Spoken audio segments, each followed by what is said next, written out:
जिया, तुम एग्जाम दी थी, टेस्ट?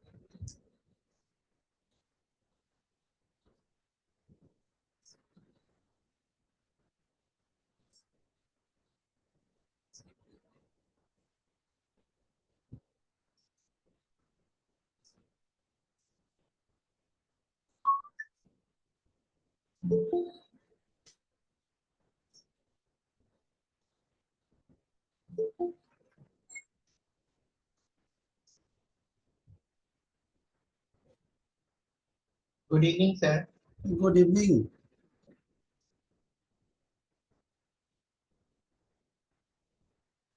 और सिद्धांत, टेस्ट दिया था? Yes sir. अच्छा, कितने मार्क्स आए थे?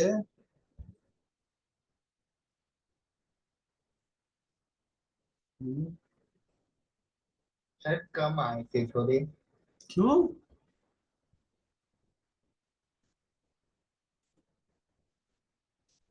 रईसा, कृषंत, अद्रिजा, ऋषिका, ज्योति, सिद्धांत। अच्छा, मृदुल, अलमास। क्या हो गया, वजह बता सकते हो?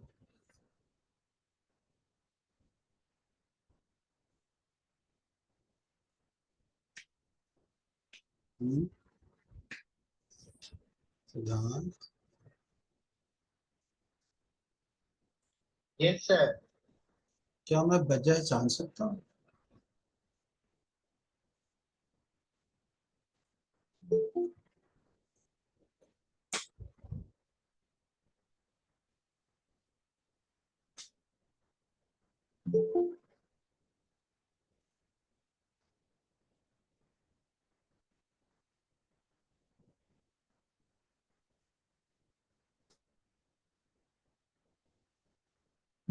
आफिक, तुम भी दिए थे टेस्ट?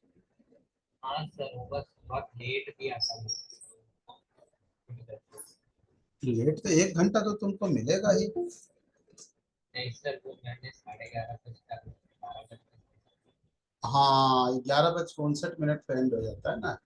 हाँ सर, तो वो लेट हो गया था उसके बाद। अच्छा अच्छा अच्छा, चल।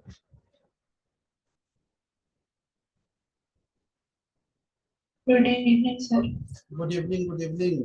अद्रिजा, तुम्हारे टेस्ट में मार्क्स अच्छे नहीं आए। हम्म। जो आपने लास्ट टाइम दिया था। हाँ हाँ, ये वाला टेस्ट।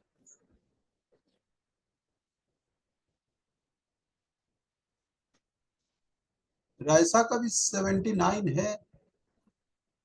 5 इनकरेक्ट हो गए हैं।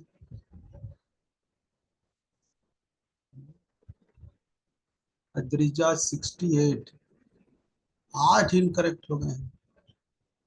चलो कोई बात नहीं। कैसे पूछ रहा था।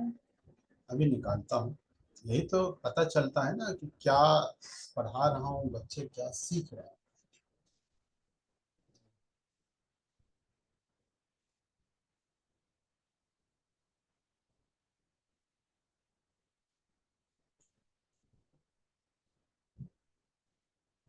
क्या?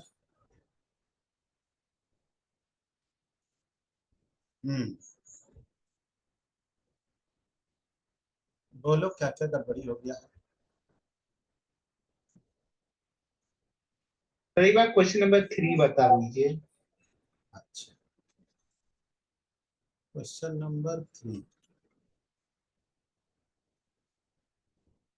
पहले कुछ क्वेश्चन तो एकदम आसान है बच्चा, थ्योरेटिकल टाइप का है। हम्म, if electric field flux coming out of a closed surface is zero, the electric field at the point of surface will be, बोलो।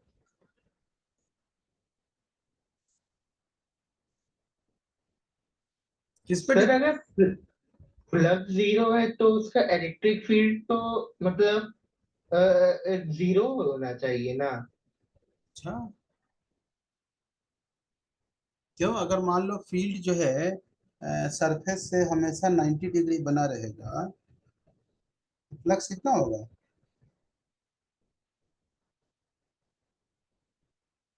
सर तब तो जीरो होगा।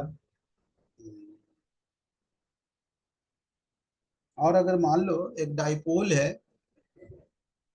आप डाइपोल को एक गॉसियन सरफेस से क्लोज कर लो, फ्लक्स तो जीरो हो जाएगा।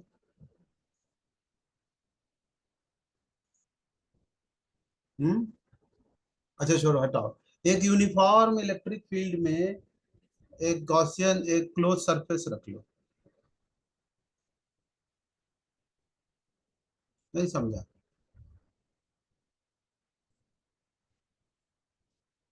हम्म,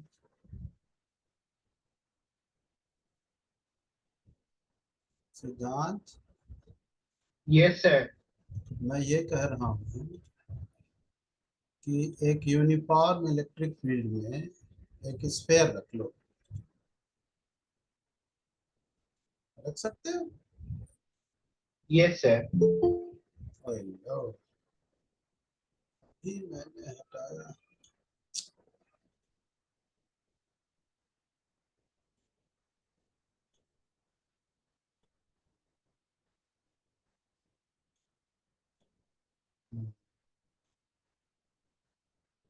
देखो, एक यूनिफॉर्म इलेक्ट्रिक फील्ड है, हर जगह सेम है। ओके,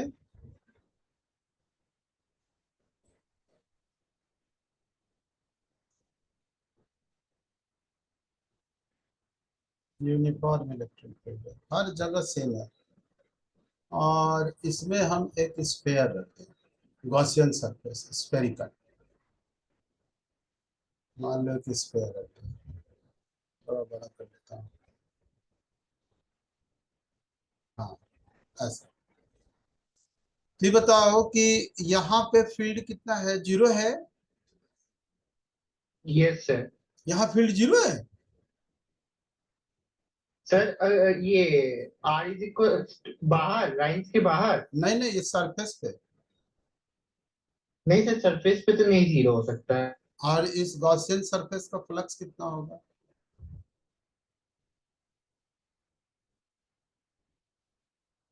बोलो।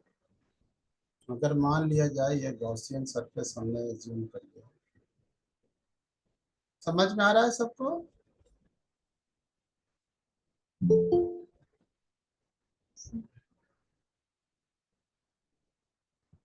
तो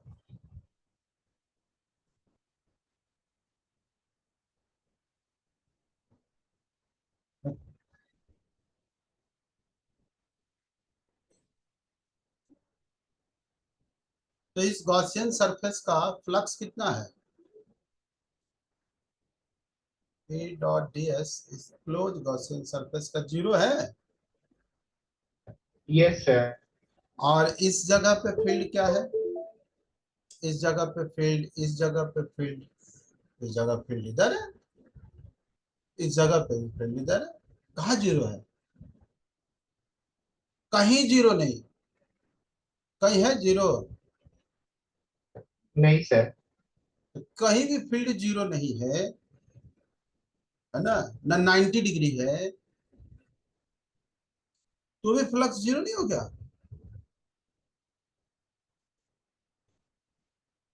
बोलो। हाँ फिर हो गया।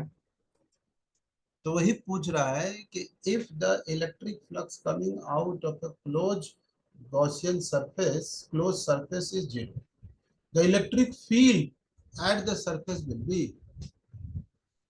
तो जो इलेक्ट्रिक फील्ड है वो किस पे डिपेंड करता है?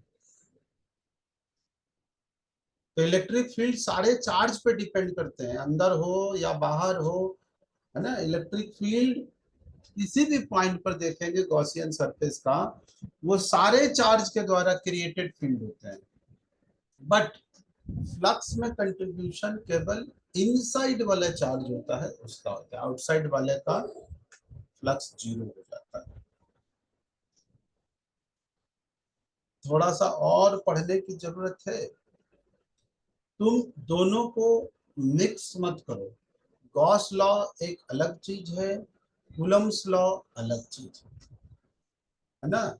हाँ, गॉस लॉ से हाई सिमेट्रिकल चीज का किसी किसी जगह पे हम इजी वे में इलेक्ट्रिक फील्ड फाइंड कर लेते हैं, ये एक इसका एक्स्ट्रा एडवांटेज है। तो इसका मतलब ये नहीं कि सारा कुछ इलेक्ट्रिक फील्ड फाइंड करने के लिए है, नहीं। गॉस लॉ से किसी भी सरफेस का किसी भी चीज का फील्ड नहीं फाइंड कर सकते हो। कर सकते हो? नहीं कर सकते। किसी किसी जगह फाइंड कर ले सकते हो। समझ में आया? Yes sir. हम्म। तो इस पर ध्यान दो।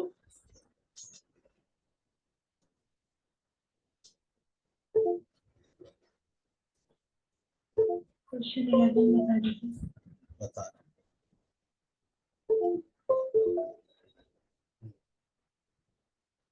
क्लियर हो गया ना? और कोई किसी का कंफ्यूजन है? 4 से लेके 11 के बीच में? सर एक बार क्वेश्चन नंबर 6 बता दीजिए।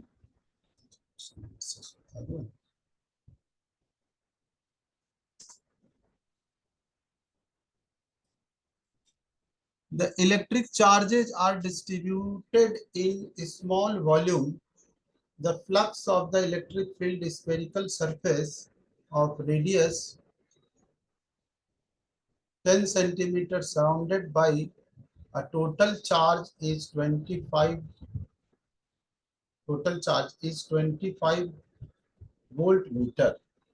The flux over the concentric spherical of 20 centimetre. अरे जब 10 सेंटीमीटर में हमारा फ्लक्स जो है 25 वोल्ट मीटर मिला है, तो उसको बड़े एरिया से कवर करेंगे तो कितना मिलेगा? उतने मिलेगा ना।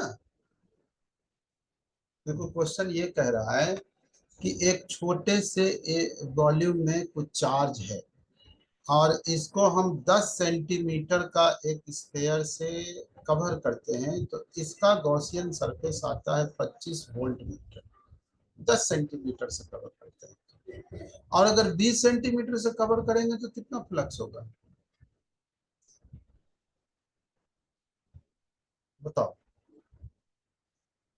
इसके अंदर भी तो उतना ही चार्ज है, इसके अंदर भी उतना ही चार्ज है। फ्लक्स का क्या वैल्यू होता है? Q inside divided by epsilon zero. तो इसके अंदर भी क्यू वही है, इसके अंदर भी वही है, चेंज होगा flux.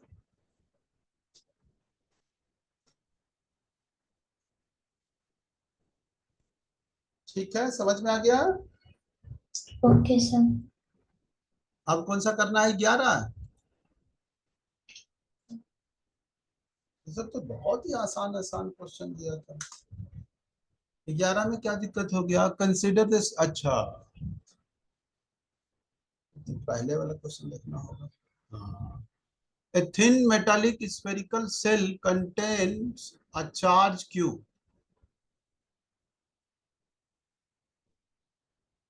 A thin metallic shell contains, अच्छा, एक मेटालिक सेल है उस पर चार्ज क्यू दिया गया तो ऑब्वियस है वो सारा चार्ज बाहर ही रहेगा। A point charge Q is placed at the centre, ठीक है, सेंटर पर एक स्मॉल पॉइंट चार्ज भी रखा गया है। And another charge Q1 is placed outside, भी रखा गया। All the three charges are positive. The force on the charge at the center is, ये तो जीरो हो जाएगा ना अद्रिजा? अगला वाला। अच्छा, अगला वाला में क्या दिक्कत हो गया? Consider the situation in the previous problem. The force on the central charge due to the cell. तो देखो, ये बताओ, आप क्वेश्चन समझ गए हो सब लोग?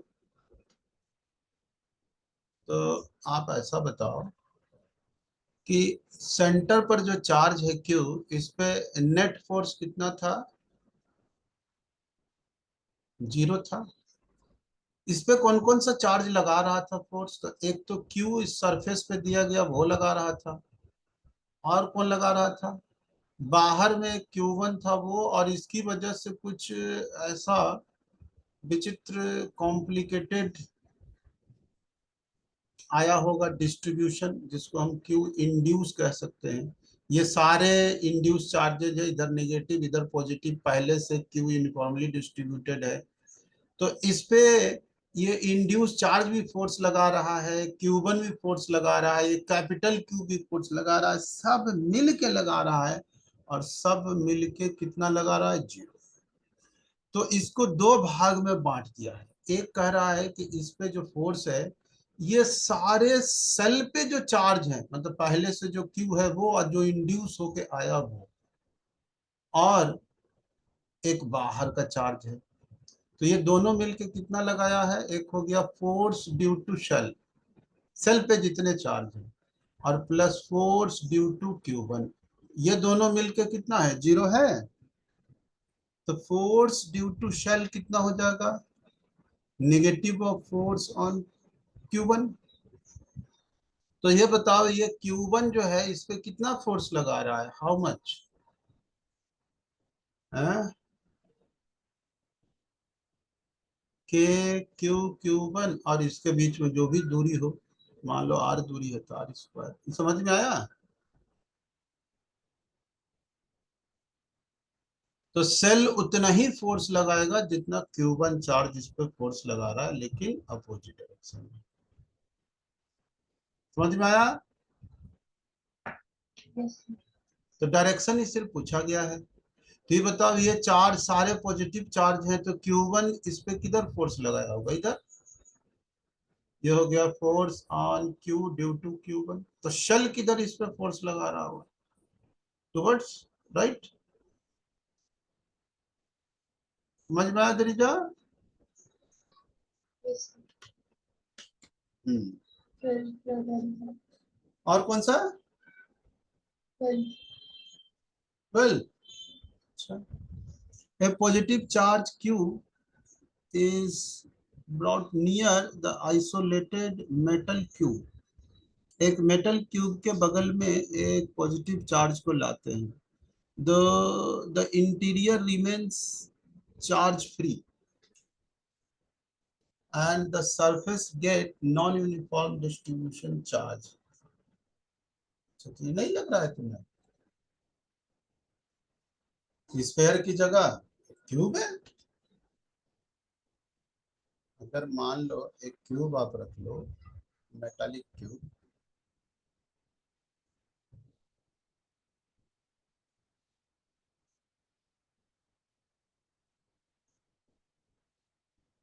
एक मेटालिक क्यूब रख लो, इसके बगल में कोई चार्ज रख लो क्यूब,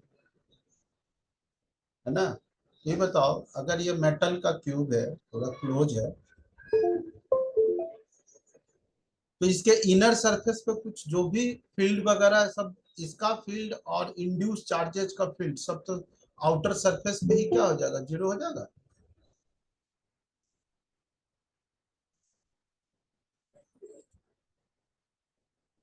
बोलो।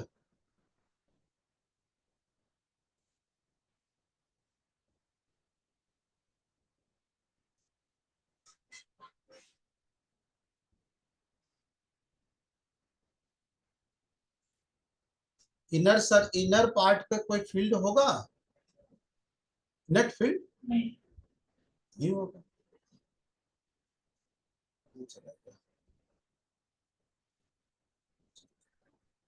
इनर पार्ट पे कोई फील्ड नहीं होगा। और क्या किया है choice?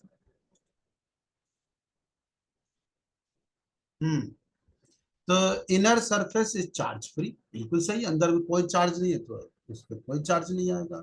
And the surface gate charge non uniform, और बाहर वाला जो सरफेस होगा वो नॉन यूनिफॉर्म डिस्ट्रीब्यूशन होगा, है ना।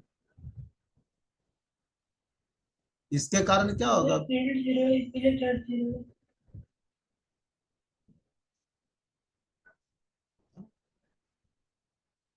अंदर में इंड्यूस, ये नॉन यूनिफॉर्म इंड्यूस चार्जेज और ये चार्जेज मिलके क्या होगा? ईच एंड एवरी प्लेस पे हर जगह electric field zero.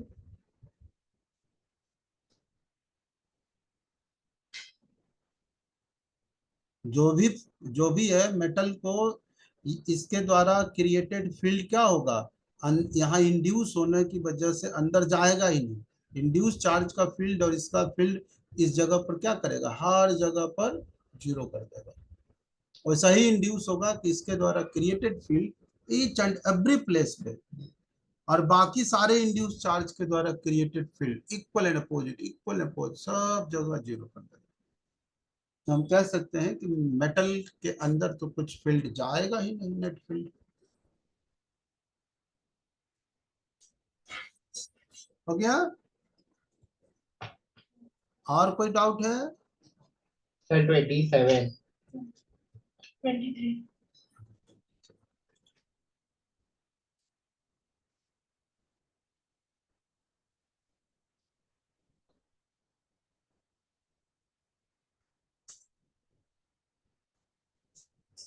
A charge Q is uniformly distributed over large plastic plate. The electric field at a point close to the center of the plate is 10 volt per meter. If the plastic plate is replaced by a copper plate, the same geometrical dimension and carrying the same charge, the electric field same.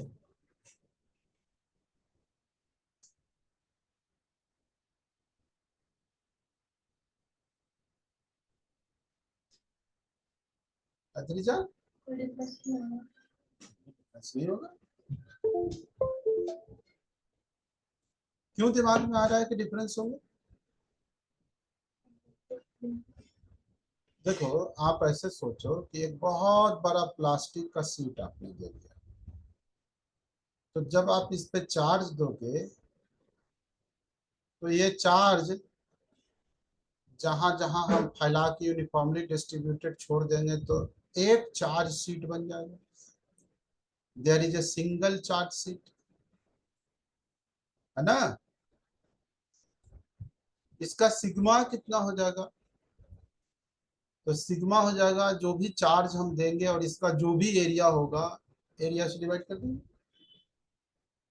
और electric field यहाँ देखेंगे नीचे की तरफ, ई कितना हो जाएगा? Sigma by 2 epsilon 0, तो क्यू बाई 2a एप्सिलॉन 0। ठीक है, ये प्लास्टिक था, चार्ज क्यू दिया गया था इसको। अब इसी डायमेंशन का अगर हम एक कंडक्टिंग मटेरियल ले लेते हैं, सेम डायमेंशन का, तो आप बताओ इस कंडक्टिंग मटेरियल पर चार्ज दोगे तो 2 लेयर में बट जाएगा चार्ज, बटेंगे।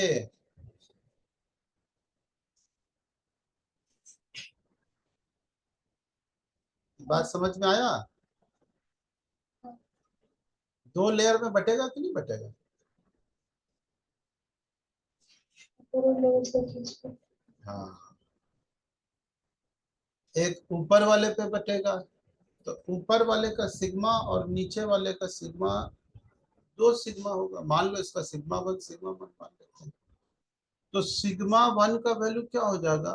क्यू डिवाइडेड बाई, अब देखो ऊपर में क्यू बाई 2 आ जाएगा, नीचे भी क्यू बाई 2 चला जाएगा। देखो तो ठीक है। अब इसके नीचे आप फील्ड फाइंड करोगे तो कंडक्टिंग है, तो आप लिख सकते हो E is equal to sigma by epsilon. इसका सिग्मा आधा हो चुका है।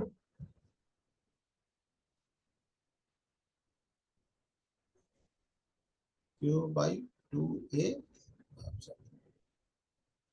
ये तो फार्मूला लिखेंगे सिग्मा बाई एप्सिलॉन, सिग्मा थोड़ी उतने के बराबर है।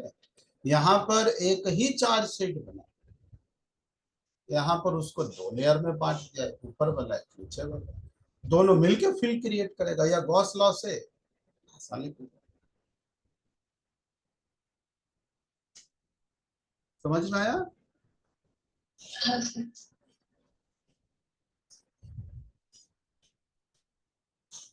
26 बता दीजिए।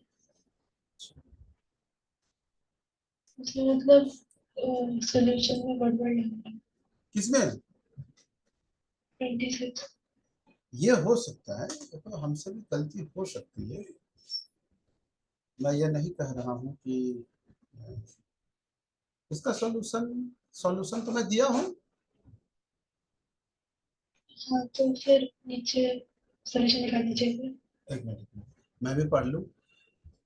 The region between two concentric sphere A and B contains volume charge density C, rho r is equal to C by R, where C is a constant and R is the radial distance as shown in figure. ठीक है। A point charge Q placed at origin R is equal to 0। ठीक है। The value of C का क्या value होगा in such a way that the electric field in the region between the sphere is constant। A से B के बीच में electric field क्या होना चाहिए, यूनिफॉर्म होना चाहिए, है ना, कांस्टेंट रहना चाहिए। ठीक है। ये तो सॉल्यूशन में दिया था, देखो तो पहले मैं ये यहाँ देख पे आर डिस्टेंस पे हम टोटल चार्ज निकाल लेते हैं। तो इंटीग्रेशन जो सेकंड स्टेप आपने करा है ना, उसमें आर आर डी आर के इंटीग्रेशन में आर स्क्वायर बाई 2 आएगा ना। एक मिनट, सी बाई आर है तो Q total charge Q divided by epsilon जो ठीक है 4 पाई, अच्छा 4 पाई आर स्क्वायर है, सी बाई आर स्क्वायर है, तो आर बच गया, है ना। तो यहाँ पे 2 पाई सी आ जाएगा ना फिर।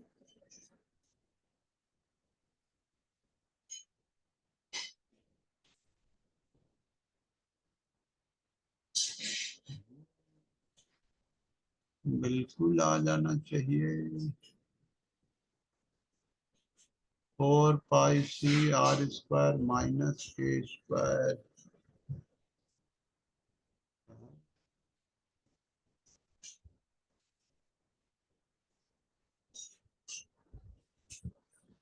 क्योंकि 4 पाई आर स्क्वायर लिखेंगे इंटू डी आर लिखेंगे, रो की जगह सी बाई आर लिख देंगे।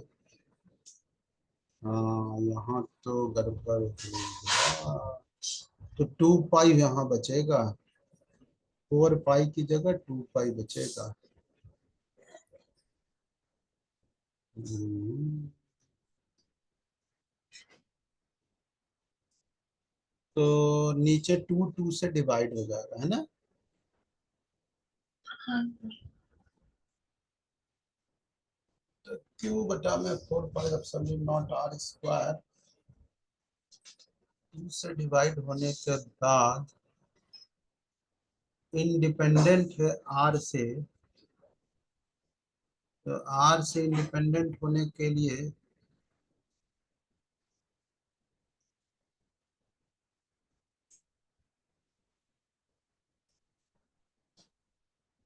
ये वाला टर्म 0 हो जाना चाहिए, है ना। हाँ। हम्म, वहाँ पे C a square by r square epsilon naught में बस नीचे एक 2 आ जाएगा।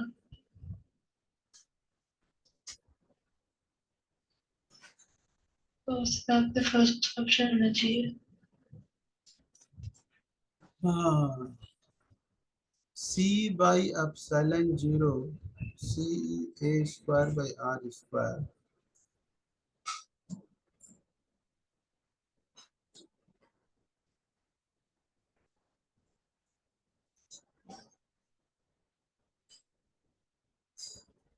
तो Q by 4 pi epsilon 0 की जगह क्या हो जाना चाहिए?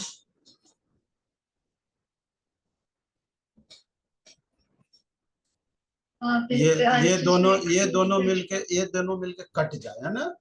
C by epsilon 0 बच जाए।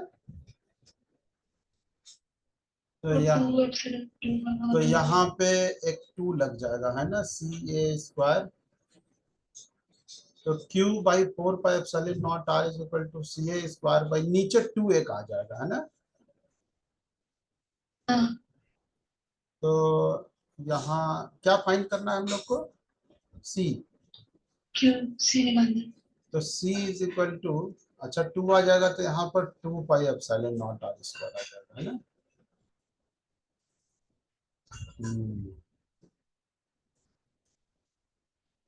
आर स्क्वायर कट ही जा रहा है, एप्सिलॉन 0 भी कट जा रहा है। ए स्क्वायर नीचे आ जाएगा तो Q divided by 2 pi A square, है ना? हाँ सर। अच्छा, ए भी है और बी, दोनों ऑप्शन दिया हुआ है। But,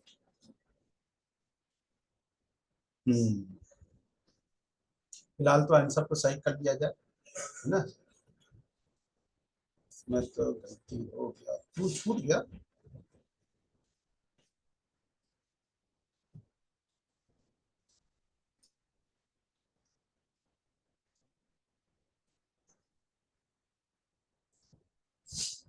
क्यों छूट गया? एक छोटी सी भूल से कैसा बनता है? मैं बहुत कोशिश करता हूँ गलत ना हो, कुछ न कुछ हो ही जाता है, क्या करूं?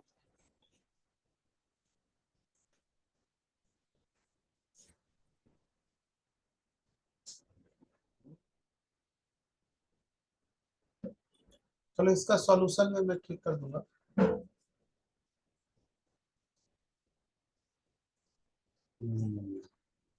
तदरीजा का तो 5 नंबर और बढ़ जाएंगे तुम्हारे।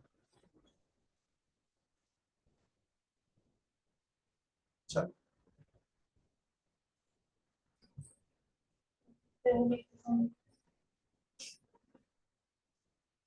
27 जस्ट इसके बाद वाला।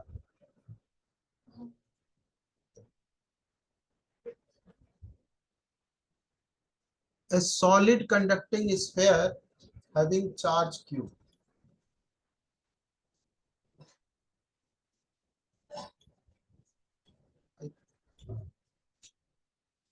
A solid conducting sphere, a charge q surrounded by uncharged concentric conducting hollow spherical shell is the potential difference between surface of solid and outer surface of hollow cell is V. If the cell is given a charge 3q, then new same, कोई potential difference नहीं, same रह जाएगा।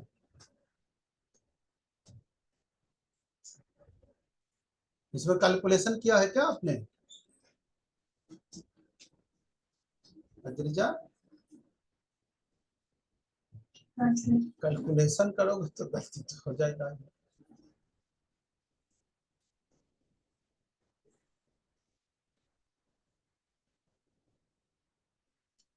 क्या कर दिया, चलो ऐसा ही मान।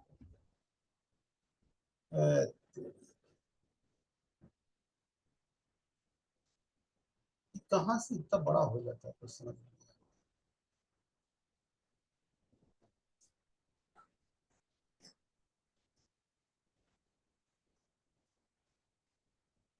चलो ठीक बन गया, है ना? देखो इसको क्यों दिया गया है, सॉलिड है, इस पर क्यू चार्ज देंगे तो बाहर ही रहेगा, यहाँ पर रहेगा ना?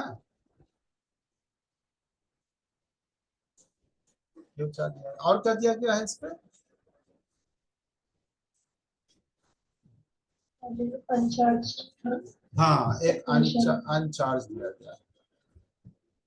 तो आप ये बताओ कि इस पे कोई चार्ज नहीं दिया जाएगा, तो यहाँ का पोटेंशियल और यहाँ का पोटेंशियल कुछ होगा, इलेक्ट्रिक फील्ड इन दोनों के बीच में जो बना हुआ है वो क्रिएट करेगा। लेकिन अगर इस पे एडिशनल 3Q चार्ज दे दिया गया तो इसका फील्ड तो बाहर होगा ना, अंदर में तो सेम रहेगा फील्ड, अंदर के फील्ड को फर्क पड़ेगा। ये 3Q हो या नहीं हो, ये क्या रहेगा, सेम। तो यहाँ से यहाँ के बीच में पोटेंशियल डिफरेंस को फर्क पड़ेगा, जो फील्ड सेम है तो पोटेंशियल डिफरेंस भी सेम।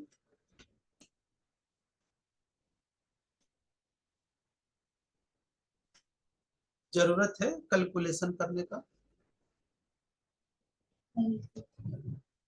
फिर भी जो फार्मूला फार्मूला से भागेंगे, एक बार निकालेगा इसका पोटेंशियल, उसका निकालेगा, फिर 3Q चार्ज देगा, इसका निकालेगा, इसका निकालेगा, घटाएगा, आधा पेज का काम करेगा, 10 मिनट का करेगा, तो रिजल्ट क्या आएंगे? उसी में कुछ भूल चूक हो जाए, जैसे अभी हमसे 2 छूट गया, देखो गलत हो गया ना। मैंने एक अच्छा क्वेश्चन था इसलिए मैंने सॉल्व कर दिया कि बच्चा लोग मतलब सॉल्व कर देंगे तो सॉल्यूशन भी देख के कुछ एनालिसिस करेगा।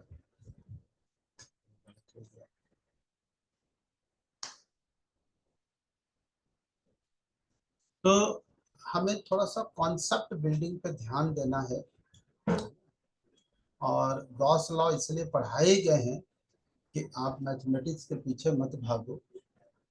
कॉन्सेप्ट मैथमेटिक्स भी जरूरी है, बिल्कुल जरूरी है, जरूरत आएगा तो कैलकुलेट करेंगे, लेकिन बिना कैलकुलेशन का ही आंसर आए, क्या जरूरत है करने का?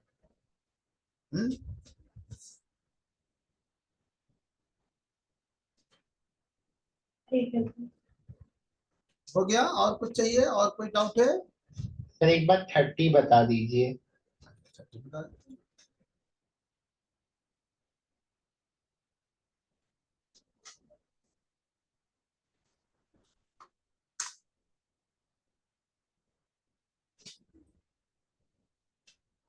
ये भगवान तो क्लास में कराया हुआ है बच्चा।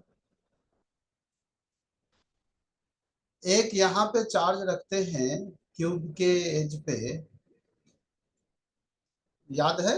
एक क्यूब होता है, दो दो ढंग से कराया था ये लोग।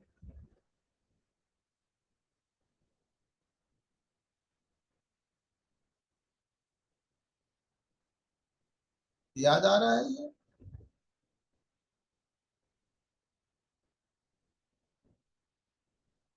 वाला क्वेश्चन थोड़ा घुमा दिया। हाँ, तो अगर मान लो यहाँ चार्ज रख दोगे तो इस पूरे सरफेस पे कितना फ्लक्स आएगा,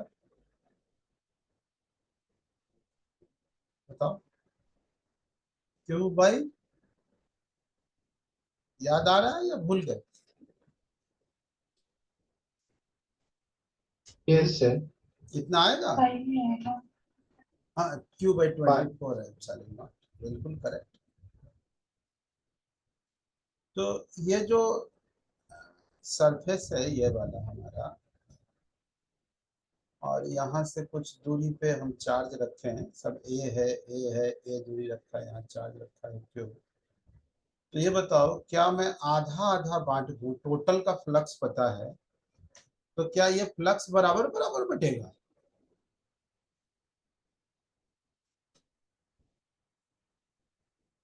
दोनों का एडिशन क्यू बाई 24, क्या ये दोनों बराबर बटेंगे? ये चार्ज के करीब है, यहाँ इलेक्ट्रिक फील्ड ज्यादा होगा, एंगल भी कम होंगे, तो ऑब्वियस है ये φ1 होगा, ये φ2 होगा। तो φ1 प्लस φ2 दोनों का एडिशन है क्यूब बाई 24 पाई एप्सिलॉन, लेकिन φ1 जो है वो बड़ा है φ2 से। तो अगर ये दोनों इक्वल होता तो हम कह सकते थे कि φ1 जो है क्यूब बाई 48 एप्सिलॉन नॉट होता, लेकिन उससे तो बड़ा होगा ना, ये बड़ा होगा, ये उससे छोटा होगा।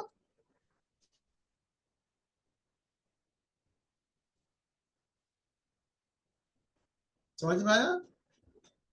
Yes sir. हाँ हाँ, अगर ये वाला को यहाँ पे रख देता तब इसके लिए बराबर बराबर। यहाँ पर ये नजदीक में है तो pi one is more, pi two is less, और दोनों एडिशन। समझ गए? Yes sir. थोड़ा और ध्यान दो, थोड़ा पढ़ने की जरूरत है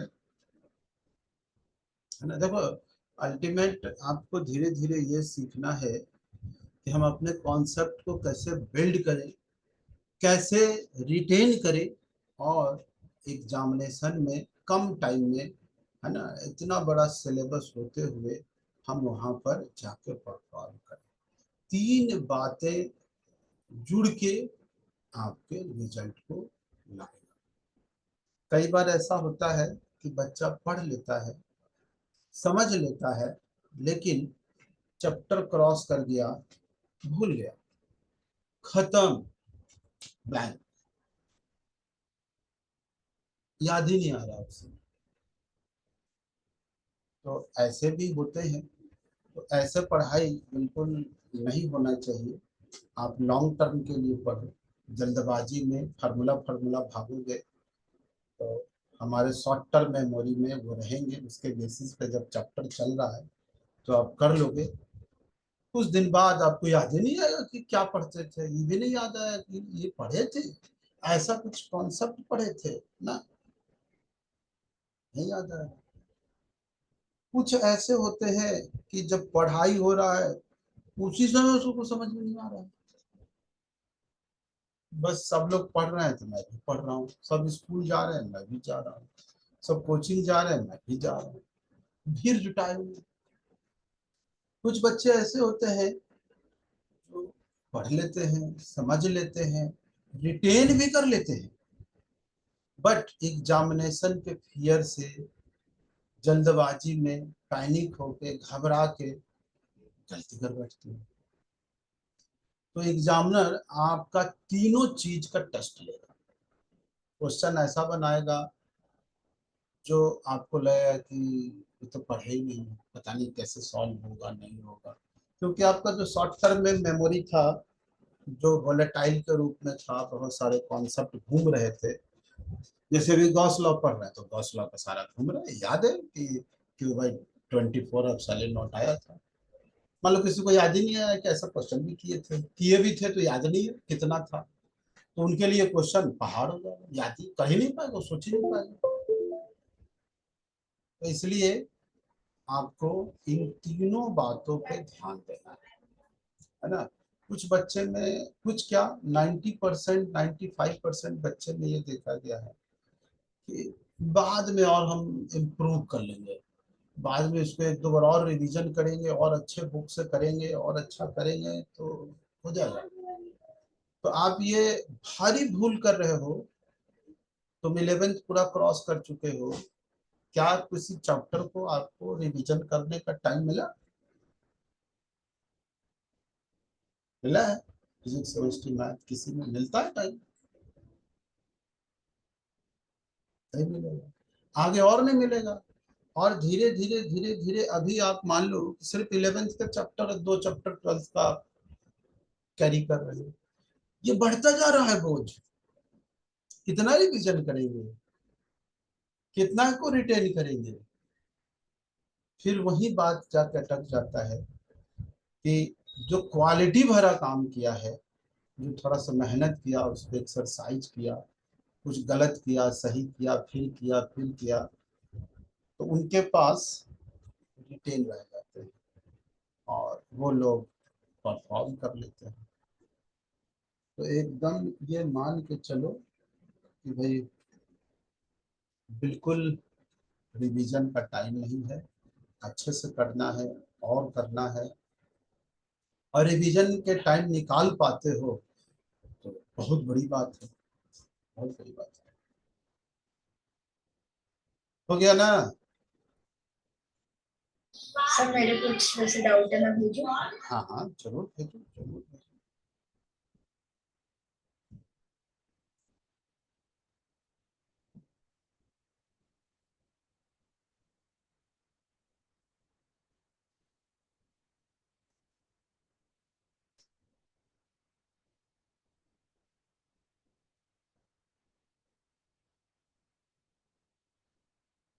सर भेज दिया। भेज दिया है। अच्छा, एक व्हील है having mass m, charge q minus q, आधे जो अच्छा पॉइंट चार्ज है q माइनस q, लिखा नहीं है, डायमेट्रिकली अपोजिट पॉइंट है ये। It remain equilibrium on rough inclined plane in presence of uniform electric field। ऊपर की ओर इलेक्ट्रिक फील्ड लग रहा है और उसके बावजूद ये इक्विलिब्रियम में है। तो देखो इस पे कौन कौन से फोर्स लगेंगे। एक तो इलेक्ट्रिक फील्ड का टॉर्क लग जाएगा, डाइपोल है ये, और एक mg का लग जाएगा टॉर्क, और नॉर्मल रिएक्शन का टॉर्क लग जाएगा, और कैसा प्लेन है, रफ इंक्लाइन प्लेन है तो फ्रिक्शन भी होंगे, होंगे ना, बोलो। वर्टिकल डायरेक्शन में फोर्सेस को भी बैलेंस कर सकते हैं। क्या वर्टिकल डायरेक्शन में फोर्सेस को अगर बैलेंस करें फिर बोलो, आवाज नहीं मिल पाया पूरा। वर्टिकल डायरेक्शन में फोर्सेस को अगर बैलेंस कर दे, पहले अलोंग द प्लेन करें। नहीं, दोनों देखो इक्विलिब्रियम यहाँ पर आपसे नहीं पूछा है कौन सा इक्विलिब्रियम, तो दो इक्विलिब्रियम होंगे, एक रोटेशनल इक्विलिब्रियम होंगे और एक ट्रांसलेशनल इक्विलिब्रियम होंगे।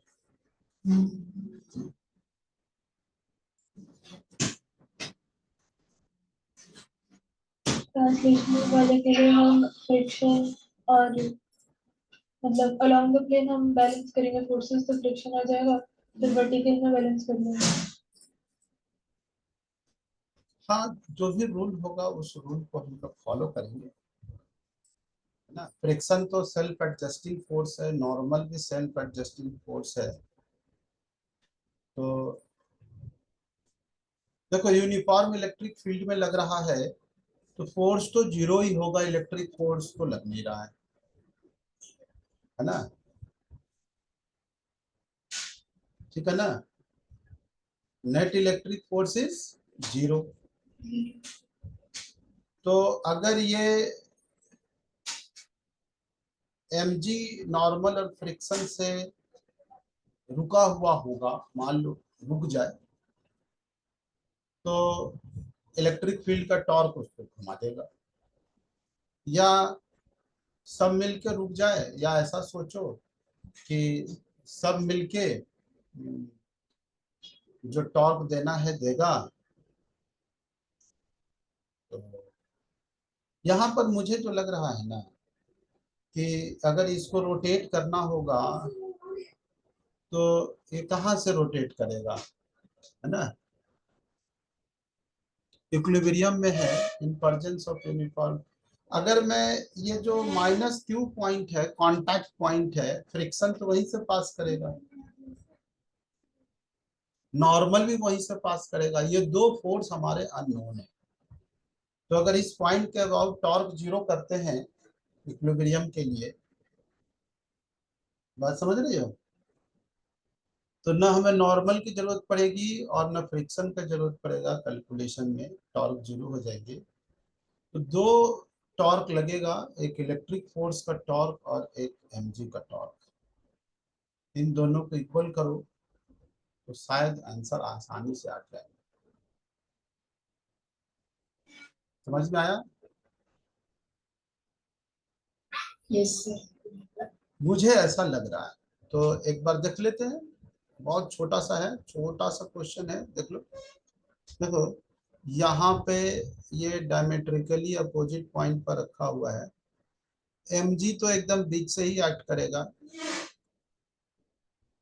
और यहाँ से फ्रिक्शन भी यही, नॉर्मल भी यही, और एक निगेटिव क्यू ई भी यही, तीन फोर्स तो ऐसे ही गायब हो गया टॉर्क में, हो गया ना। तो केवल दो ही फोर्स का टॉर्क लिखना है, इधर की ओर हो जाएगा क्यू ई। अब बताओ क्यू ई से यहाँ पर कितना टॉर्क लगाएगा ये, कितना परपेंडिकुलर डिस्टेंस है ये, हाउ मच, यही लगेगा ना, या इसको पीछे ले आओ। क्या आप बता सकते हो ये डिस्टेंस कितना होगा, क्या बता सकते हो ये डिस्टेंस कितना होगा? सिर्फ डिस्टेंस की भी जरूरत नहीं पड़ेगी, तो कट जाएगी। mg का टॉर्क इधर, qe का टॉर्क इधर, अगर ये वाला कुछ x मान लें तो 2x हो जाएगा। तो qe into 2x which is equal to mg into x, बाकी साइन थीटा फाइन थीटा सब कट टूट जाएंगे। पूछा क्या है, क्या पूछा है? इलेक्ट्रिक फील्ड का वैल्यू पूछा है। तो E का value I think x x cut गया, मुझे लग रहा है mg डिवाइडेड बाई 2q होना चाहिए। इतना है मुक्तांशी का? ओ हाँ सर, ये इजी था तो। हाँ मैं थोड़ी गलती कर मैंने। अब इस गौर से ठीक है देखो, सर। तो रोटेशन के क्वेश्चन है कि कहाँ से हम टॉर्क लिखेंगे कि ज्यादा से ज्यादा अननोन वाला चीज हमारे क्वेश्चन में आए ही ना, इसलिए किया है 2.4। कुछ कोई बात नहीं, रिवीजन तो हुआ। फिर कह रहा है इस क्वेश्चन में one end of A spring of negligible unstretched length of spring constant k is fixed at origin. Okay, so a point particle of mass m, positive charge q, अच्छा इसका mass m होगा, attached to the other end, the entire system smooth horizontal surface पे रखा हुआ है। when a dipole moment p, अच्छा centre origin पर dipole भी रख दिया है ना, the spring get stretched by a length l, तो स्ट्रेच कर दिया गया, खींच दिया गया है, and attains a new equilibrium position if the point mass now displaced slightly, delta L is smaller than L for the equilibrium position and release is found to be oscillate। हाँ, तो देखो डाइपोल की वजह से field field का एक force लगेगा, एक स्प्रिंग का फोर्स लगेगा ना। इसको एल लेंथ है और डेल्टा एल से स्ट्रेच कर दिया, एक यह है ना, point charge Q is fixed as spring to get stretch to a length L, stretch करने के बाद उसको लेंथ एल ला दिया है ना। हाँ सर।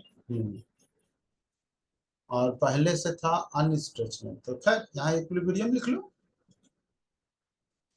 तो देखो इस जगह पे स्प्रिंग फोर्स इधर लगेगा, कितना लगेगा, के एल माइनस एल नॉट, जो उसका एल नॉट होगा नेचुरल लेंथ, और इधर की ओर लगेगा इलेक्ट्रिक फोर्स, कितना लगेगा, तो 2k, अच्छा के कौन साइड करेगा, तो एल नॉट तो नेग्लिजिबल है ना, लिख देंगे, लिख देंगे यहाँ के की जगह 4 पाई एप्सिलॉन नॉट ही लेंगे, तो 1/2 पाई एप्सिलॉन 0 के पी बाई एल क्यू, ये दोनों आपस में इक्वल होंगे। अच्छा नेग्लिजिबल लिखा है, yes. One end of spring of negligible अनस्ट, अच्छा इसका अपना लेंथ ही नेग्लिजिबल है, नेग्लिजिबल अनस्ट्रेच्ड लेंथ, ठीक है। तो एल नॉट को इसके रिस्पेक्ट में नेग्लिजिबल कर दो, तो K L is equal to Q P by 2 pi epsilon 0 L Q, है ना। यही आ गया। तो L टू द पावर 4 कुछ आ गया, ऐसा कुछ है वैल्यू। चलो इक्वेशन मिल गया हमें, इससे कोई खास बहस नहीं करना है। अच्छा, अब कह रहा है कि इसके बाद फर्दर हम इसको और स्ट्रेच कर देते हैं, खींच देते हैं। तो यहाँ तो इक्विलिब्रियम में है, तो इसको जब हम खींचेंगे थोड़ा सा और डेल्टा एल से खींचेंगे तो स्प्रिंग फोर्स भी बढ़ेगा, बढ़ेगा ना, और ये फोर्स भी बढ़ेंगे। तो स्प्रिंग फोर्स बढ़ जाएगा, ये वाला थोड़ा घट जाएगा, है ना। तो कितना फोर्स इधर की ओर डेवलप हो जाएगा डेल्टा एल के रिस्पेक्ट में। तुम डेल्टा एल को एक्स मान लो, ठीक है। आप मान लो डेल्टा एल को थोड़े देर के लिए एक्स, अच्छा रहेगा। मतलब इक्विलिब्रियम पोजीशन से एक्स डिस्टेंस हम आगे ले गए। तो आप बताओ इलेक्ट्रिक फील्ड कितना हो जाएगा, 1/2 पाई एप्सिलॉन 0 ई, और ये हो जाएगा L प्लस एक्स का पावर 3, और इस पे चार्ज से गुना करेंगे तो इतना फोर्स हो जाएगा। और स्प्रिंग फोर्स में कितना डेवलपमेंट हो जाएगा,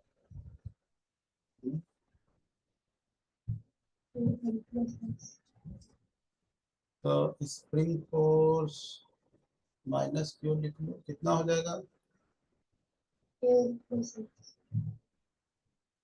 प्लस एक्स। तो अगर मैं इसको बाइनोमियल थ्योरम से एक्सपेंशन कर लूँ तो यही एम ए के इक्वल हो जाएगी। तो Q P by 2 pi epsilon 0 L cube बाहर निकाल लो, यहाँ क्या बचेगा, एक्स बाई एल का पावर -3 के एल प्लस एक्स। देखो तो ठीक है, ऐसा लिख सकते हैं नुकसान से का। Yes sir. इसका बाइनोमियल क्या हो जाएगा एक्सपेंशन, ओहो माइनस हो जाएगा, -3x/L -KL -KX। देखो तो ऐसा लिखूं तो देखो KL और ये वाला कट जाएगा, है ना, इक्वल दोनों। KL is equal to this much, तो इसके साथ ये गुना होकर KL से कट गया। तो जो फोर्स बच गया उसमें देखो माइनस भी हो गया KP बाई 2 पाई एप्सिलॉन 0, और ये हाँ यही रखो। तो यहाँ बच गया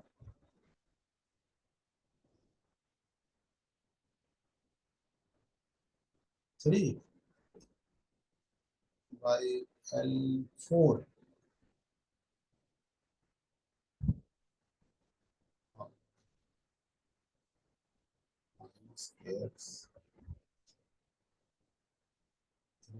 ऐसा हो गया ना, थोड़ा सा गड़बड़ हो रहा है।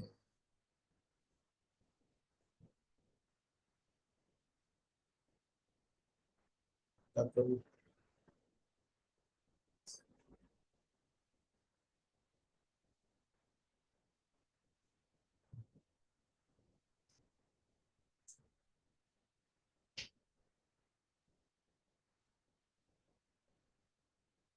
हम्म,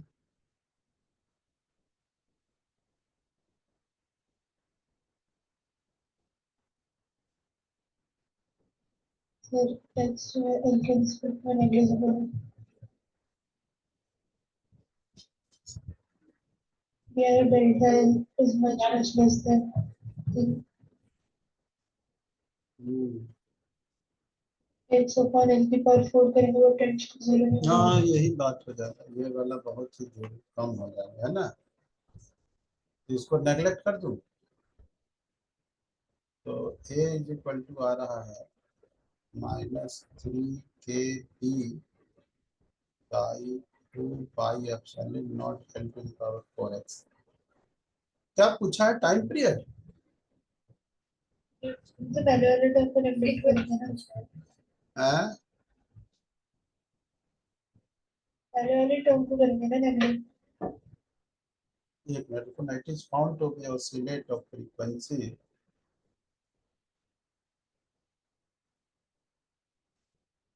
अच्छा, इसी को नेगलेक्ट। अच्छा, एल बहुत बड़ा है ना? तो केएक्स डाल देना चाहिए।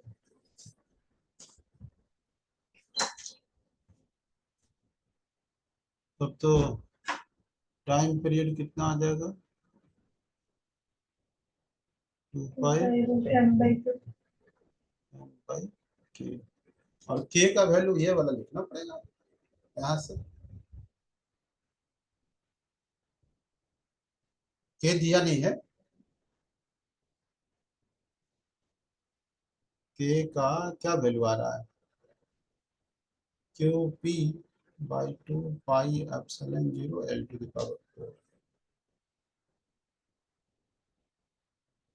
राइट, हाँ, उन्हें नेगलेक्ट मत कीजिए, क्योंकि ना के का वैल्यू भी l/4 में आ रहा है, तो उसको आप पुट कर दीजिए, हाँ वही तो तो आ कह रहा जाएगा हूँ कि फिर। एक बार करके देख लो क्या आ रहा है। एक की जगह आप वो पुट कर दीजिए जो वैल्यू होगा। हाँ, ये सही बता रही हो तुम। घबराओ मत, घबराओ नहीं, अभी रहने दो, है ना?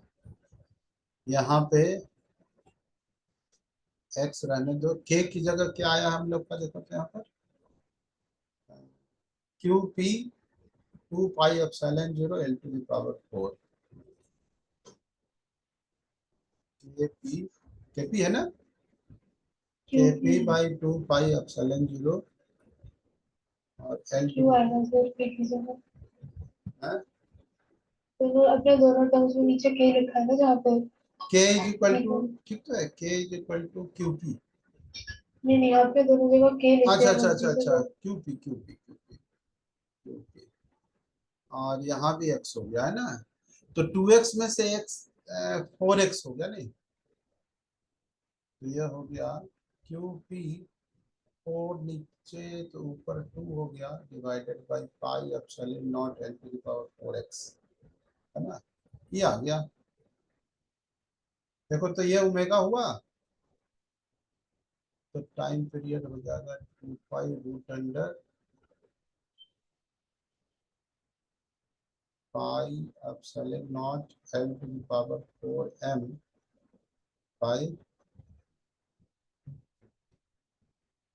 ये आ रहा है, इसका क्या वैल्यू लिखा है? कुछ लिखा है? कितना लिखो, कितना के लिखा बाय है? एम थीटा उसमें इसको करना है। के क्या है? Spring constant spring constant. अच्छा, आ जाएगा तो फिर हम 4 लोग बाई को एप्सिलॉन। ये इसी की जगह स्प्रिंग कांस्टेंट लिख देना था, इसकी जगह, इतने की हाँ जगह। हाँ, हम लोग जो यहाँ पर पी की जगह बदले, स्प्रिंग कांस्टेंट के टर्म में कर लो। इसमें भी तो रिप्लेस कर सकते हैं। एक मिनट एक मिनट एक मिनट, अब जो लाए हैं उसमें रिप्लेस कर दीजिए ना। इसी को लिख लो ना। यहाँ हो गया क्यू पी माइनस में 2 pi epsilon naught L to the power 4 3x minus के एक्स। तो इतना की जगह क्या है, यही है ना? क्यू पी बाई 2 का एप्सिलॉन नॉट। हाँ, तो इतना की जगह अगर मैं लिख लूँ तो 3 के एक्स 4 के एक्स हो गया। हाँ, तो आसानी से आ गया। हाँ, तो 4 k/m है ना? तो ये टाइम पीरियड हो गया 2 पाई रूट अंडर m/4k। और ये दे रखा है कुछ डेल्टा वेल्टा, है ना? 1/Δm/k फ्रीक्वेंसी पूछा है। फ्रीक्वेंसी है। रेसिप्रोकल, हाँ, रेसिप्रोकल कर देंगे। तब क्यों, तब तो हम लोग इसी को लिख लेंगे, रूट अंडर ओमेगा कितना हो गया? टाइम पीरियड पे रेसिप्रोकल कर देते हैं ना, उससे अरे वही रुको जाएगा। रुको रुको रुको, ओमेगा इज इक्वल टू हो गया 4k/m। इसमें 2 पाई से डिवाइड कर दो, दोनों जगह फ्रीक्वेंसी आ गया, है ना? इसको उलट दो, चलो एक ही बात है। इतने की जगह कितना लिखा है, के 1/डेल्टा, 1/डेल्टा रूट अंडर के भाई के बाई, तो के बाई एम कट गया, डेल्टा पाई आ रहा है। हाँ ये भी 2 से भी कट गया। क्या आंसर है मुक्तांशी का? हाँ सर पाई दिया, ठीक की वैल्यू में हटा देंगे। हम्म, चलो कोई बात नहीं, तो कुछ कोशिश तो की। ऐसे ही देखो, एक एक दो दो क्वेश्चन अगर आप लोग अपने एंड से करोगे, तो अगर नहीं भी होता है तो आप पूछोगे तो धीरे धीरे सीख जाओगे, सीखोगे तो कॉन्फिडेंस बढ़ेगा। और फिजिक्स के साथ एक प्लस पॉइंट ये होता है कि पीछे के चैप्टर का भी रिवीजन करता है, जैसे एसएचएम आ गया, इक्विलिब्रियम आ गया, टॉर्क आ गया, सारे आ गए। ठीक है, तो थोड़ा थोड़ा रिवीजन करो, मेहनत करो, अच्छे अच्छे क्वेश्चन करो। तो मैं तो यही कहूंगा कि भाई 1 साल है, 1 साल 13 महीना है। जून में आईआईटी के एग्जाम होंगे, जून के सेकेंड वीक में होते हैं, सेकेंड वीक वाला संडे। तो सेकेंड वीक अभी आ गया, कितना 8 है ना, तो जून आएगा, मई चल रहा, 13 महीने बच रहे हैं। अगर 13 महीने आप जी जान लगा दो, तो इतना मान लो कि देखने में लगता है कि 20 लाख बच्चे बैठ जाते हैं, लेकिन बहुत रेयर ही रेयर उसमें 2-3-4 हजार ही बच्चे हैं जो ईमानदारी से पढ़ रहे हैं, बाकी सब टाइम पास कर रहा है। लेकिन उनको लग रहा है कि मैं जो कर रहा हूँ वो तो आइंस्टीन भी नहीं कर रहा होगा जितना मैं मेहनत कर रहा हूँ। वो अपने हिसाब से उसको बहुत अच्छा लगता है, इतना क्वेश्चन कर लिया, इतना पढ़ लिया, स्कूल गए, कोचिंग गए, ये वो, है ना। तो वो अपने एंड से बहुत मेहनत करता है। लेकिन भाई आप इंडिया में जी रहे हो, तुम्हारे एंड से आप कितना मेहनत करते हो इससे क्या फर्क पड़ता है। तो अच्छे अच्छे बच्चे को भी उस भीड़ में हटना है, आपका रिजल्ट दूसरा बच्चा छीनेगा जो मेहनत कर रहा है। 1 साल मेहनत कर लो, तीनों सब्जेक्ट को अच्छे से पढ़ लो, और आराम से पूरे जिंदगी बढ़िया से। एक बार आईआईटी का बढ़िया ब्रांड लग गया, बढ़िया ब्रांच लग गया, तो लाइफ के किसी भी मोड़ पे कहीं भी वर्ल्ड के किसी कोने में आप जाते हो, तुमको जॉब दे देगा। सीधे चले जाओ किसी कंपनी में, हम फलाने जगह से आईटी किए थे, ये हमारा रैंक था और ये था, वो था। एक बार जरूर उसका जो सिलेक्शन कमेटी है कोशिश करता है कि इसको रख लो। इतने सारे कंपनी है, इतने सारे वैकेंसी आते रहते हैं, एक पे एक ऑप्शन खाली होते हैं, तो कहीं भी घुस जाता है ना। देखो, नंदन नीलकनी थे, नाम सुने होंगे, जो इन्फोसिस को बहुत आगे ले जाने में उनका बहुत बड़ा योगदान है। और अगर आईआईटी मुंबई में जाते हो तो अपने पैसे से उन्होंने 4 बड़े बड़े 5 स्टार हॉस्टल बना दिया उन्होंने अपने पैसे से, क्योंकि आईआईटी मुंबई से थे। तो नंदन नीलकनी को कौन थे, मनमोहन सिंह, मनमोहन सिंह ने इन्फोसिस में से सीधे उनको कांटेक्ट किया, बुलवाया गया, बोला कि आप ज्वाइन करिए, प्रोजेक्ट पे काम करिए, फिर चले जाइएगा इन्फोसिस। आधार कार्ड कैसे बनेगा, कोई इसका डुप्लीकेसी ना कर पाए, एक आदमी का एक ही बन पाए, तुरंत पकड़ा जाए। तो 10 फिंगर, रेटिना, एड्रेस, ये वो, तो उन्होंने उसको डिजाइन किया, आधार कार्ड का सॉफ्टवेयर बनाया, बना कर फिर चले गए इन्फोसिस में। सोचो, कितना बड़ा बड़ा चीज मिल जाता है। फिर आप देखोगे मनमोहन सिंह या कौन थे, रघुराम राजन को बुला के लाए थे कि आरबीआई का स्थिति बहुत खराब है, आप इसको संभालिए। वो भी आईटी दिल्ली से थे। तो पता नहीं क्यों पूरे वर्ल्ड आईआईटी को एक अच्छे रिपुटेशन दे रखा है। उसका पार्ट बनने की कोशिश करो, मेहनत करो। और मैं क्या बोलूं, तुम लोग ज्यादा समझदार हो। बच्चा लोग, मेरे एंजॉयमेंट में कमी नहीं होना चाहिए। हम घूमने जाते हैं संडे को, आउटिंग में जाते हैं, तो गर्मी की छुट्टी में इधर जाएंगे उधर जाएंगे। लाइफ में बहुत मौका मिलेगा, बहुत मौका मिलेगा। तो पूरे जी जान लगा दो, तेरी छुट्टी कर दो। और इतने लो मार्क्स पे सिलेक्शन है,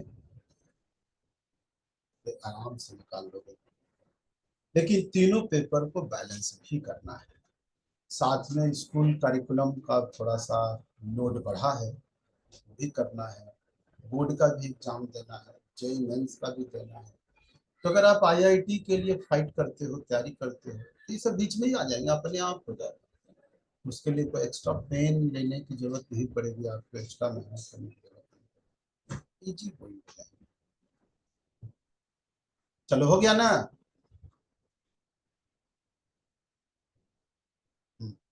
आज हम लोग नया चैप्टर शुरू करते हैं और उसका नाम है कैपेसिटर। नाम सुना है आप लोगों ने? कौन कौन सुना है?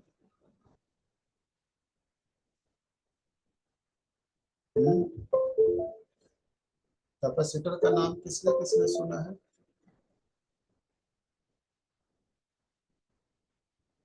बोलो।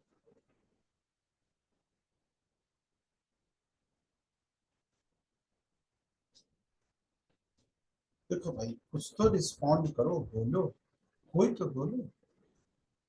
सिद्धांत, सिद्धांत। Yes sir. हाँ, अगर मान लो आपसे पूछा जाए कैपेसिटर क्या होता है, क्या बताओगे? सर दो ऑपोजिटली चार्ज पैरेलल प्लेट होती है, उससे कैपेसिटर बनता ये तो एक एग्जाम्पल हो गया पैरेलल प्लेट है। कैपेसिटर। हाँ, ये तो मतलब आपको कैपेसिटर एक ऐसा डिवाइस इंस्ट्रूमेंट बोलेंगे जो एनर्जी स्टोर करता है इन एन इलेक्ट्रोस्टैटिक फील्ड। हाँ, ठीक है। तो कोई भी इलेक्ट्रिक फील्ड में एनर्जी स्टोर होता है। कहीं भी इलेक्ट्रिक फील्ड है, हमने बताया ना कि इलेक्ट्रिक फील्ड है तो एनर्जी स्टोर करता है। एक पॉइंट चार्ज है, वो अपने चारों तरफ इलेक्ट्रिक फील्ड क्रिएट कर रखा है, उसमें भी एनर्जी है।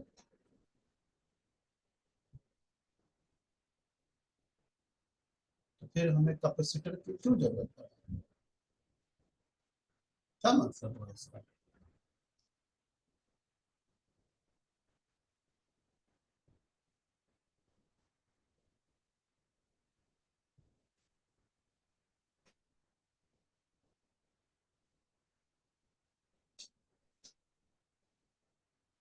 चलो, कोशिश तो किया, वेरी गुड। और बोलो, और कोई बच्चा पढ़ा है? सब लोग पढ़ रहे हैं, सब लोग स्कूल में जाते हैं, उनको पढ़ाया जाता है, एनसीईआरटी पढ़ाया जाता है, उसमें लिखाया रहता है। सर ऐसे कह सकते हैं कि that stores electrical energy in form of electric field. Electric energy तो इलेक्ट्रिक फील्ड में ही स्टोर होगा, जहां भी होगा। उसका formula half epsilon not E square आएगा per unit volume energy density.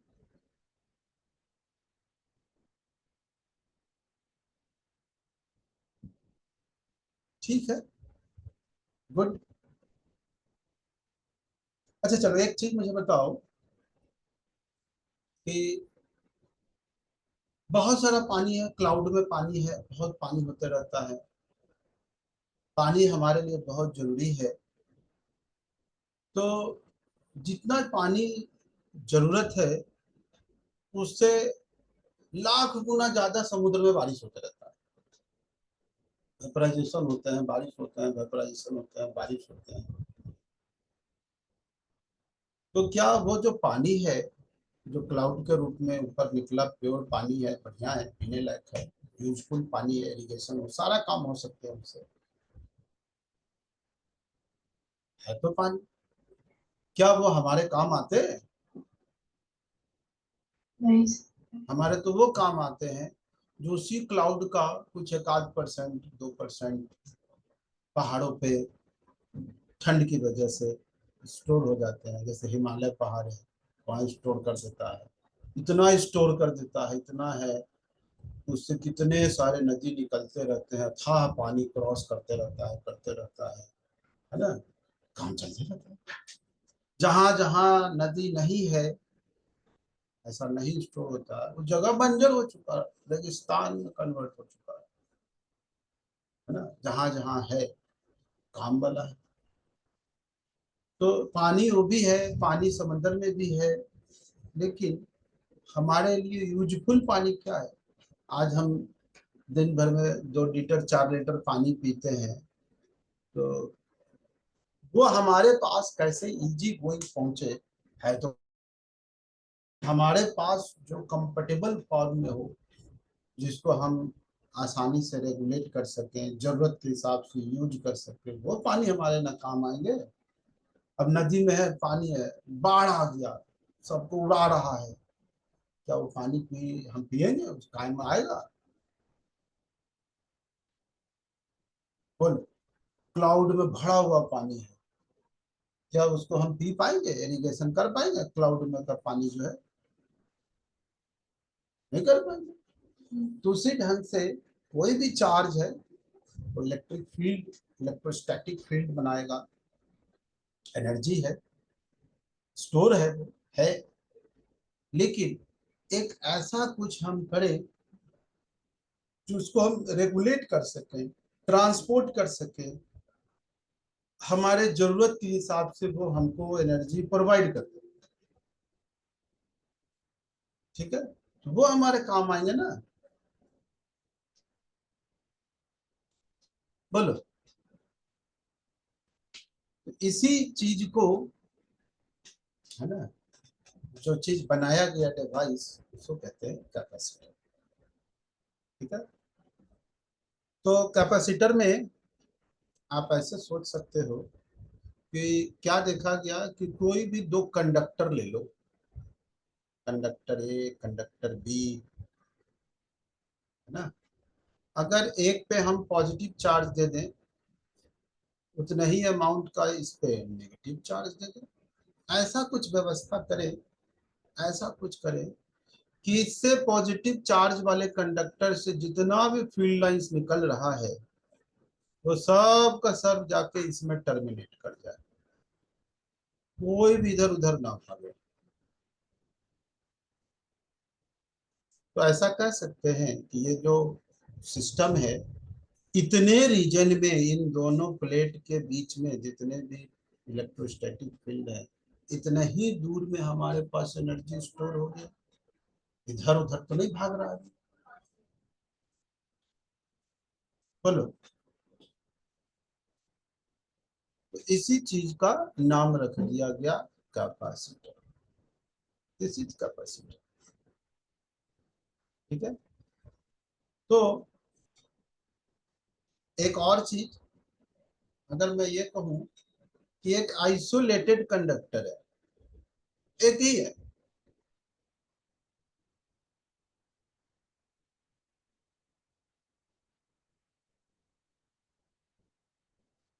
ना, तो क्या ये कैपेसिटर बन सकता है? ये सिस्टम के जैसा बिहेव हो सकता है? ऐसा मैं सोच सकता हूँ? यहाँ 2 है, यहाँ एक ही है।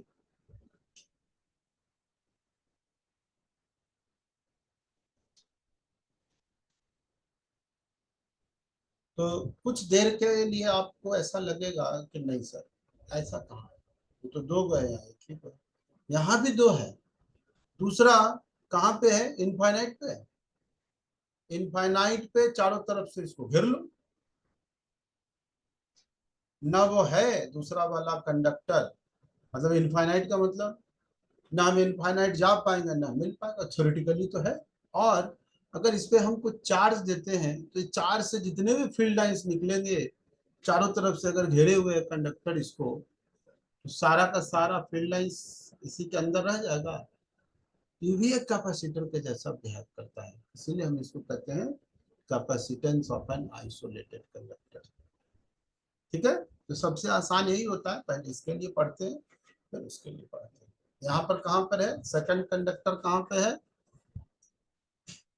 Second conductor is at infinite distance away। समझ में आया? अब देखो, मान लो इस पे पहले से चार्ज था और इसको हमने कुछ dq चार्ज दिया। अच्छा, इस पे चार्ज देंगे तो इसका पोटेंशियल चेंज होगा कि नहीं होगा?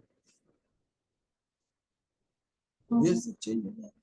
तो हम इस पे dq चार्ज एडिशन में देते हैं तो इसका पोटेंशियल भी चेंज होकर dv से चेंज हो गया, है ना? तो क्या आप ऐसा लिख सकते हो कि जो चेंज इन चार्ज था, चार्ज को कैपेसिटी कंडक्टर पे जो चार्ज को चेंज किए थे, क्या वो डायरेक्टली प्रोपोर्शनल है डीबी का? जितना बड़ा चेंज करोगे उतना ही चेंज हो जाए। बोलो, तो D Q is equal to एक कांस्टेंट आ जाता है और उसी कांस्टेंट का नाम रख दिया गया capacitance of an isolated conductor.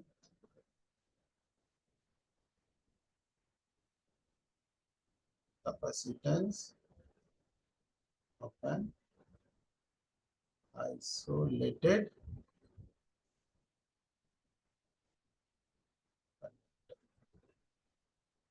समझ में आया? तो एक बार सी का डेफिनेशन बताओ तो क्या हो गया?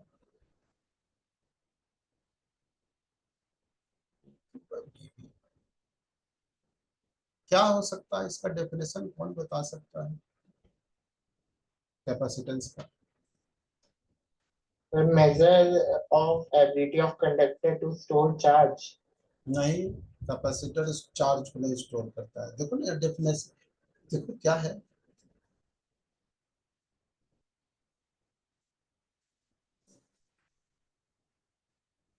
क्या है?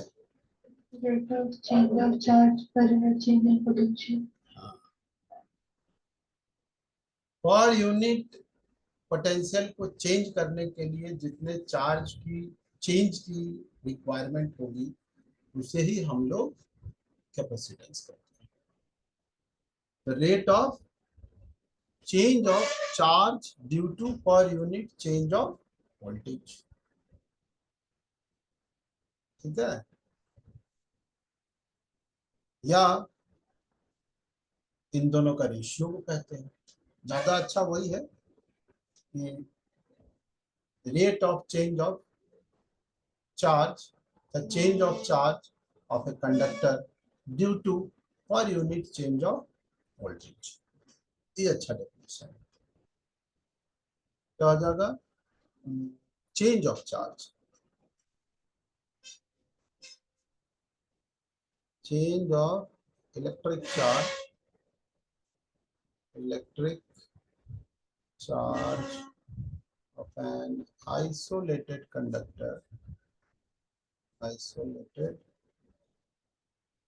conductor due to per unit change of its voltage। ठीक है, इसका यूनिट क्या होता है? यूनिट ऑफ कैपेसिटेंस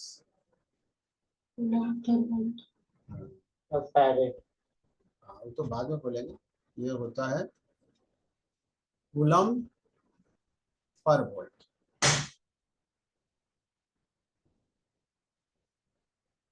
पर वोल्ट अब इतना बड़ा चीज को है तो एक साइंटिस्ट के नाम पे ऑनर में दे दिया गया कि कूलम पर वोल्ट को आप कह दो फैराड, है ना, ऐसे लिखते हैं या ऐसे लिखते हैं। जब भी साइंटिस्ट के नाम पे यूनिट होगा तो एक लेटर में लिखोगे तो ऑलवेज कैपिटल होगा, पूरा लिखोगे तो starting with small letter. Farad किसके नाम पे है? Michael Faraday. माइकल फैराडे के नाम पे है ना। पूरा नाम लिख दोगे फैराडे तो भी एक यूनिट है। वो क्या है यूनिट? हाँ, अगर आप पूरा लिखते हो फैराडे, 1 फैराडे कितने की इक्वल होता है? 96,540 coulomb. That is 1 mole of electronic charge. 1 mole of electronic charge मालूम है क्या है? लार्जेस्ट यूनिट ऑफ चार्ज है। This is the largest unit of charge, largest charge, ठीक है। और स्मॉलेस्ट यूनिट ऑफ चार्ज क्या होता है? इलेक्ट्रोस्टैट यूनिट, जिसको हम लोग कहते हैं फ्रैंकलिन, वो भी एक साइंटिस्ट के नाम पे है, 1 Franklin. This is the smallest unit of charge. देखो यहाँ पर फैराड। अब देखो, चूंकि कूलम जनरली बहुत छोटा छोटा होता है, तो ये तो बहुत बड़ा होगा। 1 वोल्टेज 2 वोल्टेज तो आम बात है, हमारे घर में 220 वोल्ट है ना। मेट्रो चलता है 25,000 वोल्ट पे, तो वोल्टेज कोई बहुत बड़ा चीज नहीं है। लेकिन कूलम बहुत बड़ा है, तो ये बहुत छोटा में होता है, माइक्रो, है ना, पिको। तो इसलिए जनरली जो यूनिट होता है वो माइक्रो फैराड में होता है। माइक्रो फैराड का मतलब 10⁻⁻6 फैराड, ऐसे करना। तो ये भी एक कैपेसिटर है, ये भी एक कैपेसिटर है, लेकिन दूसरा कंडक्टर जो है उससे इनफाइनाइट डिस्टेंस पे है। तो इसके लिए हम लोग पढ़ रखते हैं कि दूसरा वाला इंफिनिटी पे है, तो यहाँ से जो वोल्टेज होगा, तो यहाँ से जो मेजर करेंगे तो वही चेंज इन वोल्टेज हो जाएगा, सब चीज हो जाएगा। और ये भी करेंगे हम, ये भी करेंगे। तब इसमें हम लोग डीवी की जगह यहाँ पे जो वोल्टेज लिखते हैं, यहाँ पे हम लोग वी ए माइनस वी भी लिख देंगे, और कैपेसिटेंस जो फाइंड करेंगे उसी ढंग से क्यू बाई वी लिख देंगे। तो ऐसे करके हम लोग फाइंड करते चले जाएंगे कैपेसिटेंस। तो कैपेसिटेंस फाइंड करने का एक ही चीज है कि इसमें कितना एनर्जी स्टोर होगा, कैसे उसको रेगुलेट करेंगे, यूज करेंगे, ये सारी चीज पढ़ेंगे, स्टडी करेंगे। तो 3 ढंग का कैपेसिटर बनाया जा चुका है कि इस ढंग का चार्ज सिस्टम हो, 2 कंडक्टर रखो, 2 कंडक्टर होगा, ऐसे होगा वैसे होगा। वो 3 ढंग का शेप का हुआ है। एक पैरेलल प्लेट कैपेसिटर है, एक स्फेरिकल कैपेसिटर है, और एक सिलेंड्रिकल कैपेसिटर है। यही तीनों पढ़ना है। इन तीनों में जो भी गॉस लॉ पढ़े हैं उसको हम लोग गॉस लॉ का यूज करते हुए इन सबको कर लेंगे। हो गया, यही कैपेसिटर पढ़ना है। फिर कैपेसिटर जो है एक सर्किट एलिमेंट है, सर्किट में भी यूज होते हैं। इस सर्किट पार्ट में भी पढ़ेंगे, करंट इलेक्ट्रिसिटी में भी इसको रोल आ, इम्पोर्टेंट रोल आ जाता है। ठीक है, चलो तो नेक्स्ट क्लास से हम लोग इसको और पढ़ेंगे डिटेल्स। आप लोग भी जितना, हाँ सर आप वो एनालॉजी विद फ्लूइड फ्लो समझा सकते हैं क्या है? मतलब कि Q equals to C del V होता है, तो PV इक्वल्स टू nRT से कैसे, मतलब कि बुक में लिखा हुआ है कि वो इससे रिलेट कर सकते हैं, मतलब कैसे करेस्पॉन्डिंग कर सकते हैं? लिख सकते हो। वही है कि इनके बीच में जो PV is equal to NRT से इसको रिलेट किया, तो किसी का भी एनालॉजी कर सकते हो, कोई दिक्कत नहीं। कर दूंगा, नेक्स्ट क्लास में करा दूंगा। ऐसे उससे नहीं करो तो ज्यादा बेटर है। आप इसका अपना रहने दो, पढ़ने के बाद उससे रिलेट कर लेना कि उसके जैसा ही चीज आ गया। अभी से पढ़ोगे तो हर बार आपका दिमाग उधर ही जाएगा, है ना। हाँ, उससे रिलेट करता है इसको। ठीक है, ओके।